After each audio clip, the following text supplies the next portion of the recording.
എനിക്ക് ശരിക്കും പറഞ്ഞാൽ ഹിന്ദി സംസാരിക്കാൻ കൂടി അറിയില്ല.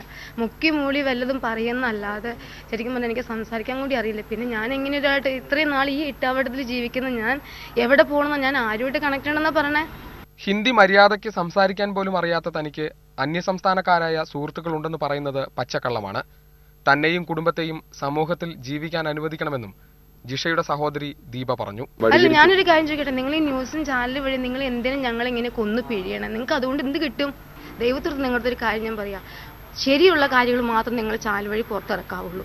അല്ലാതെ നാളെ സമൂഹത്തിൽ ഞങ്ങൾക്ക് ഇറങ്ങി ജീവിക്കാനുള്ളതാ, ഞങ്ങളുടെ കുഞ്ഞിനെ കൊണ്ട് ഞങ്ങൾക്ക് ജീവിക്കാനുള്ളതാ. എനിക്ക് അങ്ങനെ ഒരാളുമായിട്ട് യാതൊരു ബന്ധവുമില്ല. നിങ്ങൾക്കത് പറഞ്ഞ് മനസ്സിലാക്കത്തുണ്ടാ? എനിക്ക് അങ്ങനെ ഒരാളുമായിട്ട് യാതൊരു ബന്ധവുമില്ല. നിങ്ങൾ എന്തിനാ, നിങ്ങൾക്ക് അത് കിട്ടിയിട്ട് നിങ്ങൾക്ക് എന്ത് ചെയ്യും നിങ്ങൾ? അതേസമയം പോലീസല്ല മാധ്യമങ്ങളാണ് വാർത്തകൾ കെട്ടിച്ചമയ്ക്കുന്നതെന്ന് അന്വേഷണ ഉദ്യോഗസ്ഥൻ ഡിവൈഎസ്പി ജിജിമോൻ പ്രതികരിച്ചു.